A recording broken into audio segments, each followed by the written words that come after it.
So, Earth Science is out. We should be playing Earth Science cards, right? No! No, we are not done with Terminal Directive cards just yet. Hello everyone, welcome to another episode of TD Cards. For those of you who still don't know what this is, every episode I'm going to review a card. It's going to be better than a typical pack review because not only are we going to discuss the theoretical aspects of it, we're also going to put it in practice and try to learn some lessons from it. For those of you who have not seen the whole series yet and want to catch up, go to the end of the video, turn on annotations. There's a link, like an annotation thing, to the entire playlist of TD cards. So let's start with today's card, Colossus. Colossus is a colossal piece of ice. Haha. Now, let's see what it is. So, it's a 6 res, 4 strength sentry. Being 6 res, it's a mid-range ice. It's interesting because the advancements actually do two different things. Firstly, it gains strength with every advancement, just like your ice wall. And it actually is the first such sentry that is actually impactful. There's Shadow, but you can just take the subroutines of Shadow to the face. It doesn't really matter. This one actually matters. You can't, a lot of runners can't really afford to have their programs trash. So this is actually a very important point to note. We now actually have an advanceable sentry that scales in strength and is pretty impactful. We'll see how that plays out against the rest of the runner breakers later. The other thing to note is that it actually has souped up subroutines if you have 3 or more advancements on it. Now, this is not really very impactful. You just double the number of tags doled out and you get to trash a resource. Either the runner's really breaking your ice, or if they are not able to break Colossus, the extra resource trash doesn't really matter. So, yep, that's quite important to note. Now, let's look at how Colossus fares against the rest of the board, because this is actually quite important. If your runner rig is not ready to deal with Colossus, you can actually get locked out pretty hard. So on the top half, we see the green, those in green. These are good for the core. Mongoose and Fem, your typical criminal breakers, are actually super ineffective in the sense that you need to pay a lot of money to break it. And in the mid to late game, the corp, if they want to stall out, they can simply keep advancing their Colossus, and it becomes a colossal pain in the ass to deal with. Mimic is also not a very good breaker against Colossus. If you get multiple counters on it, they can simply purge the Layer Suckers, and guess what? Mimic's no longer in range of Colossus. MK Ultra is also very inefficient. It starts off as 6 to break, which is never what you want. If it's the same cost to break as the res cost, the corp is winning. The advancements just make it all the more better. Strike is also not very efficient. Because you will usually just, if you know your opponent's on Strike, like if they're playing Sunny, you just advance your ice when you install it. Start it at strength 5. That's really nasty to deal with. On the flip side, however, there are a couple of matchups that Colossus is just pretty bad against. The AI Anarch breakers are very effective because sentries tend to be less aggressively costed and less taxing than the code gates and barriers of similar ranges. So that is because sentry killers are less efficient, but AI breakers make up for that. So it's only 4 to break for Ether, and it's only 3 cards to break with Faust at base strength. The worst part is these decks, these AI Anarch breakers, typically also come with Forked. So not only are you not taxing the runner out, most likely your Colossus is going to fall. You better not stack too many counters on that Colossus. Smoke is also an incredibly bad matchup because Dagger is very hard to tax out. 1 stealth credit to pump 5 strength just kills Colossus outright. Finally, you don't want to see D-res effects. 6 to res is actually quite significant, and shutdown, Crescentus and the like will make you very sad. So those are your icebreakers. Now, where do you play Colossus? There are lots of places you can play in, but let's face it, the best advancement ice ID is none other than Tenon Institute. Because, Wayland cards, right? They're best played out of faction. No, seriously. Advancement counters are so expensive. A credit and a click. It's very click intensive. So any ID that allows you to place advancements clicklessly is a boon, and Tenon is exactly that. The closest that Wayland has is Jemison, but we don't want to be sacking agendas. So there you go. We are going to play this deck. It looks something like this. It is rather contingent on fast advance, but it does have cyber decks to mitigate clot, and it tries to tax out the runner if it can, going into the mid to late game. Let's see how effective this is in the playthrough.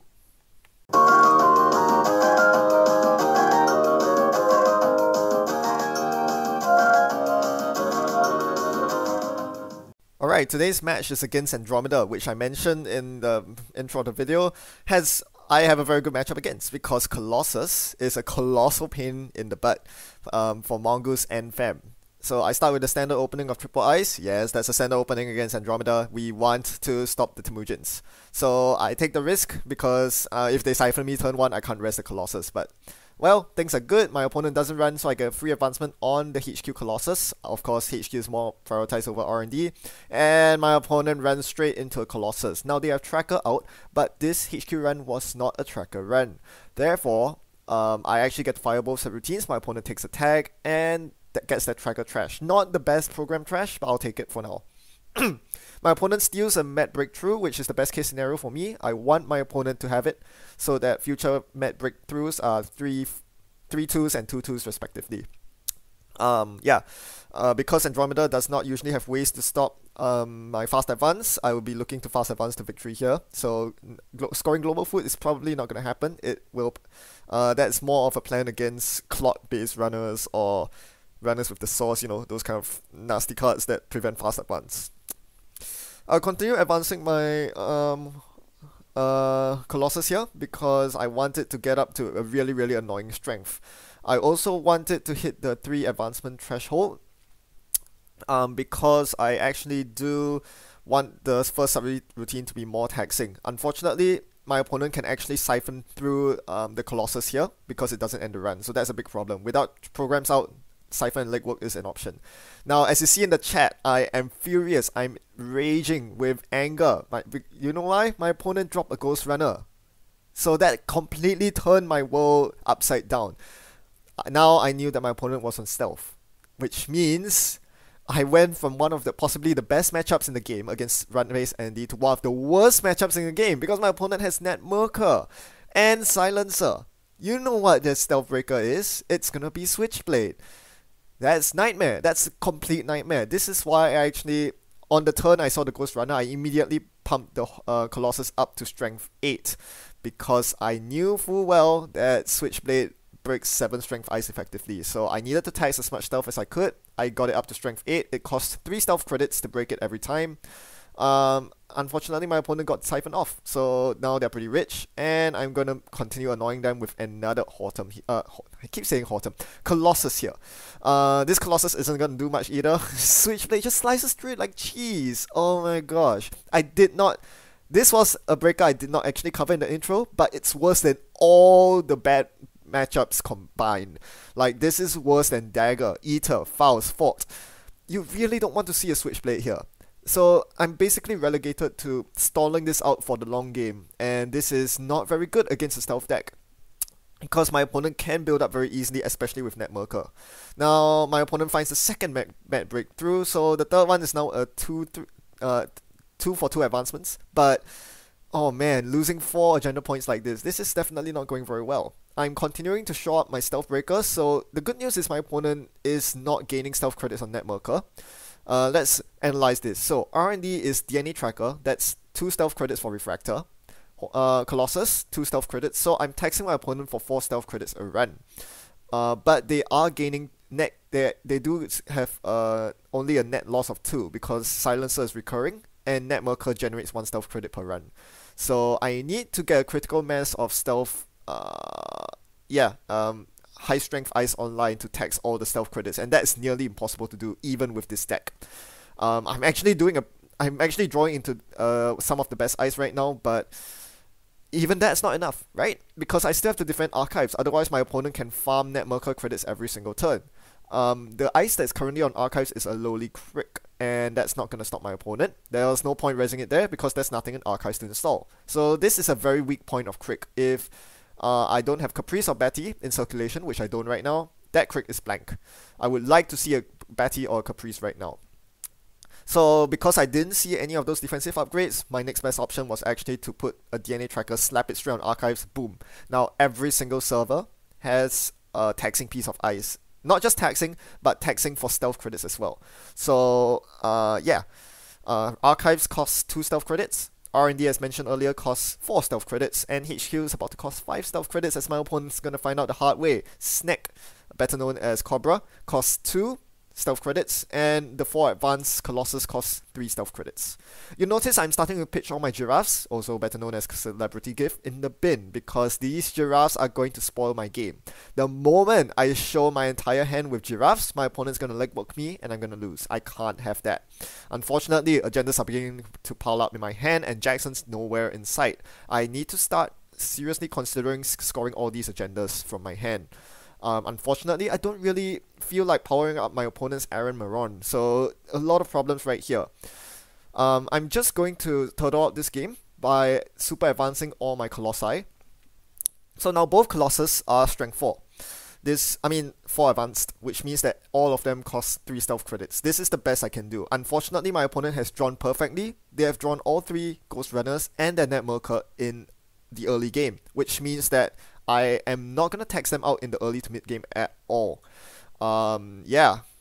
Even though their stealth credits are pretty limited, especially against my set of ice, they still are able to, beat me with this. So right now I'm completely, utterly, absolutely flooded, and there's nothing I can chuck into the bin except for my global food, the only card that I can dispose right now. All the other cards are essential because they are my win condition. Tricks of Light will fast advance the Brain Trust, and the Mad Breakthrough in my hand is a 2-2 agenda, which I can fast advance anytime right now. Now my opponent goes for HQ. I'm probably gonna lose right here. And they have a turning wheel to boot, so this is really bad. No, they are not gonna access. They are instead going to tread water. What my opponent is doing is very smart. They know that they only have a few more runs in the tank before they run out of Ghost Runner credit. So what my opponent's doing, oh gosh, those agendas, I'm completely flooded. 28 cards in R&D, there are only 3 agendas left in there. But anyway, as I was saying, actually only 2 agendas, I think. Yeah, there's only 1 Brain Trust and 1 food left in R&D. Anyway, as I was saying, what my opponent is doing, and what you typically see stealth decks do, is to try to make runs on the least taxing server so that they can charge up Net Merker. By running on Snack Cobra, my opponent will actually spend 2 Silencer credits to gain a Net Merker credit. So this way they can actually still earn Net Merker credits even against an ice that taxes them for 2 stealth credits. This is insane. This is really dumb. My opponent can very easily outmuscle me in the war of getting stealth credits. So when I drew the Marcus Petty, I knew I had to put it on HQ. My opponent runs it! Okay, I'm back in it. Okay, I thought this game was a lost cause. I was completely flooded. This is a bad matchup, but the Batty game, the Batty side game, I win it. This is bit 0 every time, man. Okay, so I was about to fire the snack subroutine there, but I realized there's a better subroutine I can fire than just trash 1 program. I could trash 1 program and a resource with Colossus that was sitting behind with 4 advancement counters. So the Colossus hit my opponent's Switchblade, obviously, and the Net Merker. Then I fire Snack, which hits my opponent's Refractor and takes 2 net damage. So Film Critic and Abac Nail go in the bin. That just happened. Well, that just happened. Okay, so now the tables have turned topsy-turvy. Or have they? I'm sitting there, relishing what I've done, and then I just realized I gave my opponent the game. If you look at it this way, Archives is locked with DNA Tracker. R&D is locked with DNA Tracker. My opponent can only run 1 server right now, HQ. And guess what? All the agendas are in HQ. I'm dead in the water. My opponent's just gonna run HQ again and again and again, and they're gonna win. Crap. So, my opponent obviously runs through the Colossus because it doesn't end the run, and gets the full set of magical breakthroughs. This makes me really sad. Really, really sad. Come on. It had... Why can't they be mine? Anyway, I do manage to slap 2 tags on my opponent with the Colossus after they use the Aaron Maron counters. And then I use Colossus there to trash my opponent's Kuroda and their Aaron Maron. So I trash Aaron with the second subroutine of Colossus for a very important reason. I knew that my opponent had a very good chance of hitting an agenda in my hand on that HQ run. So I did not want to give my opponent free Aaron counters from stealing my agenda, because that will allow them to draw cards and then run HQ even more. The only thing that's stopping my opponent from repeatedly running HQ is 2 net damage on Snack. The trash program subroutines don't matter anymore because all my opponent's breakers are in the bin. So they are essentially breaker locked. But without proper endurance on my servers, this is going to go downhill for me. If my opponent finds one more agenda at all, they are going to win the game. Thankfully, my opponent goes for the wrong server. There are only 2 agendas in R&D, and obviously they're not going to hit one. I'm not that unlucky. I mean, sure, I got agenda flooded, but I'm not that unlucky. So, Trick of Light. Doesn't take too long to figure out what I should do here. If I draw a Trick of Light, obviously I'm going to score agendas here. And at this point, my credit level doesn't really matter. It's all about getting agendas out of circulation, away from my opponent's grasp. So, there goes the Brain Trust. Now, I just need to weather one more turn. If I can survive one more turn here, I can score the next Brain Trust in my hand, and I'll be probably good to go for the rest of the game. Again, my opponent's breaker locked, I can turtle up, find some endurance on HQ and R&D, and call it a day. Unfortunately, my opponent's not going to let me get away with that. So, I did something very tricky with the Trick of Light here. You'll notice that I use the HQ Colossus to Trick of Light instead of the R&D Colossus. So I'm trying to tell my opponent here, the agendas are in R&D. You should go for R&D because I left the more painful subroutines on R&D. So that, you can ask my opponent, that might have baited them into going there. And thankfully, this allowed me to get the last Brain Trust, or the last agenda in my hand out of circulation. So, whew! Thank goodness, I survived the agenda flood. Well, almost. There's still a global food in the bin that my opponent doesn't really know about, and if they run the bin, they actually win here. So yeah, Matus is actually a really good player. He's from Poland, if I'm correct, and yeah, he is completely wrecking me this game. A good matchup and assembling the stealth rig very well and getting those net marker credits. Very good insight by him, knowing that he needs to tread water on the snack on HQ. Unfortunately, he ran the wrong servers towards the end, and this is what's going to cost him the game. He runs through R&D repeatedly, obviously doesn't see agendas through those Hail Mary runs, and is left with 2 hit points left. They only have 2 cards in hand, so they are completely locked out of Archives and R&D at this point. I know that their only inroads is HQ, which is why I put a Caprice on HQ here. My opponent does a final last ditch on HQ, but I knew it wasn't going to matter because there were no agendas in hand. After my opponent takes the net damage from Snack, they find no agendas and concede because they can no longer run without taking net damage, which would flatline them.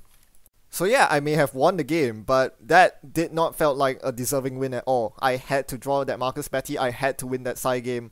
At least my deck has outs against Stealth Andy, right? Because they can't do anything against Marcus Batty if they lose. But outside of that, if you're playing against something like a Stealth Smoke, you're not going to win. Because they have clone chips to recur their breakers, they have sacrificial constructs and the like. Smoke is an incredibly bad matchup and is relatively powerful as a runner, so this deck really does need a bit of stealth hate, or simply don't play this deck if you're expecting Smoke, because ice-based decks are just not good against Smoke. End of story. One thing I noticed this game as well is that I was very, very hungry for endurance. You'll notice that basically almost cost me the game because I had no ETRs on HQ, I couldn't defend my agendas in hand. As a result, my opponent stole all 3 medical breakthroughs, which made me really, really sad. Sad parrot. Finally, initially I mentioned that the 3+ advancement subroutine souping up is not really relevant because trashing 1 extra resource and giving an extra tag usually doesn't matter. They're either breaking the ice or the trash program does all the work. But in this case, I take that back, because this subroutine is actually really, really good in synergy with Marcus Batty. The fact that you can fire Marcus Batty to not only trash a program, but to get rid of a key resource that powers them up, like Net Merker, or maybe something like a Pollock against Shaper.